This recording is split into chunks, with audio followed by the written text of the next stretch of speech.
You finally found an exfoliant that works for your skin. The 2% Paula's Choice BHA, you've been loyal to it. It's doing something. And then Paula's Choice says boom and drops to 4%. And suddenly you're wondering if you've been leaving results on the table this whole time. But for melanin-rich skin, more acid doesn't automatically mean more results. It can mean more dark marks, unfortunately. I'm a cosmetic chemist, and we need to talk about this before you spend your hard-earned money. So, what is BHA? And why does percentage matter for dark skin? Quick chemistry refresher, BHA stands for beta hydroxy acid. In skincare, that almost always means salicylic acid. What makes it unique is that it's oil soluble, which means it can get inside your pores. That's why it's so effective for congestion, blackheads, and that bumpy, uneven texture that's really common in melanin-rich skin. Concentration matters, but not in the way most people think. More percentage means more aggressive exfoliation. And for those of us with darker skin tones, aggressive exfoliation carries a specific risk that lighter skin tones don't have to think about, at least not as much. And here's why. When melanin-rich skin experiences inflammation, even mild inflammation, it responds with hyperpigmentation. Your melanocytes, the cells that produce pigment, are more reactive. So, irritation from overexfoliation doesn't just feel uncomfortable, it can leave marks that take months to fade. And these are marks that are often worse than what you're trying to fix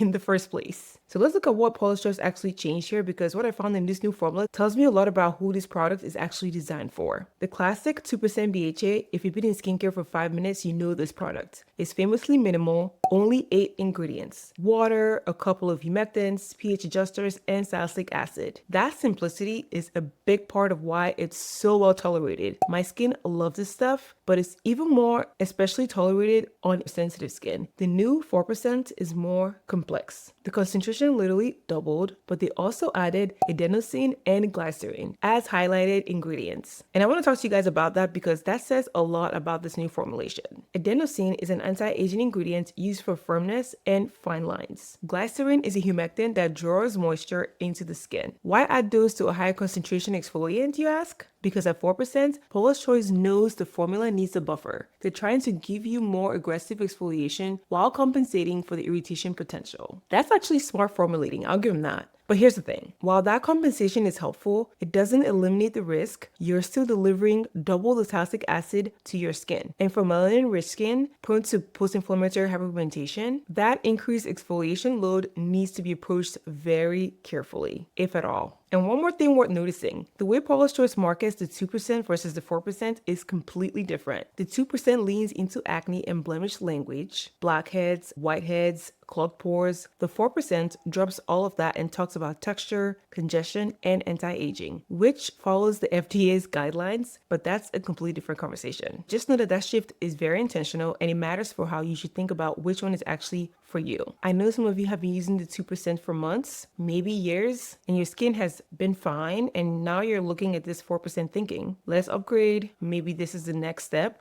So hear me when I say, if it's not broken, don't fix it. Adapting to an exfoliant doesn't mean your skin needs more of it. It just might mean it's working. So who should and should not use the 4%? Do not touch the 4% if your main concern is active breakouts or acne. The 2% was specifically formulated for that. The 4% wasn't. And the marketing reflects that. If your skin is currently dealing with active hyperpigmentation or dark marks, please do not jump to a higher acid concentration. You need your barrier stable and calm to fade existing marks. Irritation will set you back, not move you forward. And if you're new to BHA entirely, start at 1%. Paula's Choice literally has a 1% that you can start with. Not 2%, definitely not the 4%. Build slowly. Skincare is not a sprint, it's 1000% a marathon. And if you have sensitive or reactive skin, or you've experienced irritation from exfoliants before, the 4% might be worth considering if you've been using the 2% consistently for at least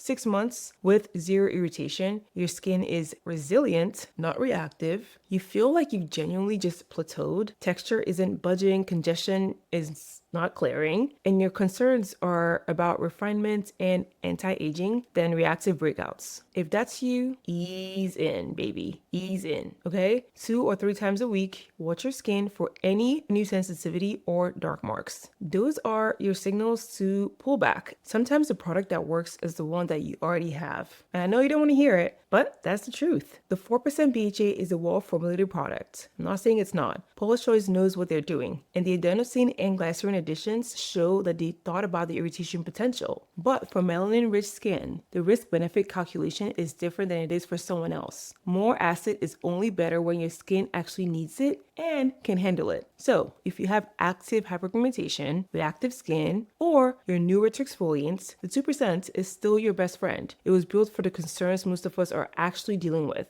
So, I say all that to say, don't chase the higher number, chase results. And results for our skin come from consistency and respect from what our melanocytes will and will not tolerate. I also compared Paula's Choice 2% BHA directly to CosRx's 4% BHA in this video right here. You'll be shocked at what marketing can do. So watch this before you spend your money. And lastly, SPF every single day, non-negotiable, especially when you're exfoliating. I'll see you here.